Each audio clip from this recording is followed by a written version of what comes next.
St. Porphyrios and the Taxi Driver. From the Journal of Hieromonk Ephraim. This story came to me from two different priests. After reading it, I found that it was definitely one to pass on to you. The saints are truly wondrous in the Lord. One day in Athens, St. Porphyrios was with a nun and needed to take a taxi.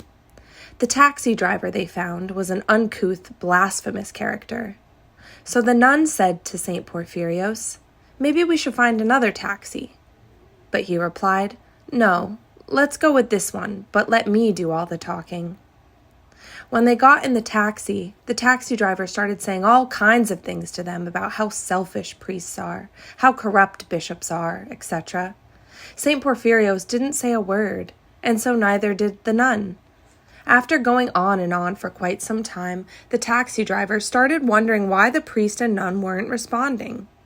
So he looked back at them and said, "So, priest, what do you have to say about all that I've said?"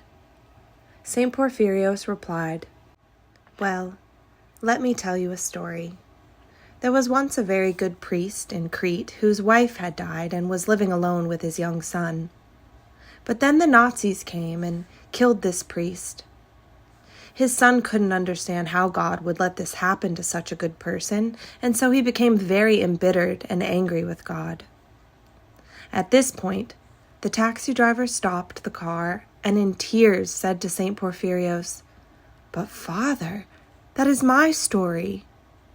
After this, the taxi driver confessed to St. Porphyrios and began to live a spiritual life.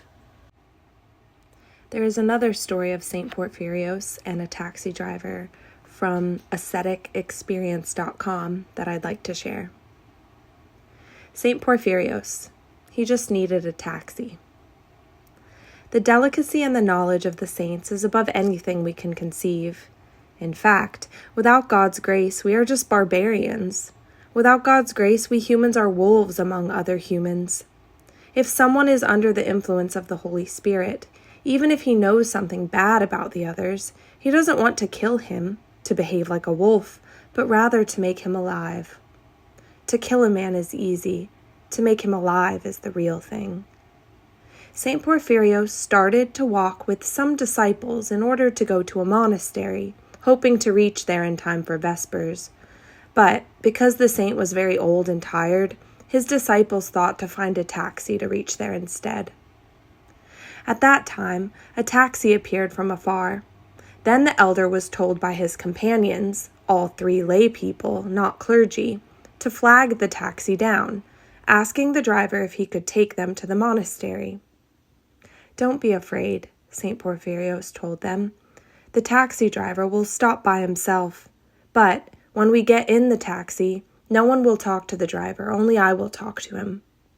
So it happened. The taxi driver stopped, without them waving. Everyone got in, and Father Porphyrios told the driver their destination. As soon as they started, the taxi driver started attacking the passengers, accusing them of 1,000 things. And every time he said something, he addressed the three laymen, who were sitting in the back of the taxi, and asking them, "Isn't that right, guys? What do you say?" But they didn't say anything at the elder's command. Seeing that the others were not responding, the driver turned to St. Porphyrios and said, "Isn't that right, Grandpa? What about you? Isn't it true what the newspapers write?" St. Porphyrios then told him, "My child, I'll tell you a little story. I'll tell you once. I won't need to tell you a second time." And he began to tell him. There was a man from a certain place who had an elderly neighbor with a large estate. This man started to take care of the elderly man. However, the demon of the love of wealth entered into the heart of that man, until one night he killed and buried that old man. Then, with various counterfeit papers, he took his neighbor's estate and sold it. And you know what he bought with the money he got by selling the property? He bought a taxi. As soon as the driver heard this narrative, he was so shocked that he stopped the car on the side of the road and shouted, "Don't say anything, grandfather. Only you and me know this." God knows it too, replied St. Porphyrios. He told me to tell you, and to take care to change your life from here on out.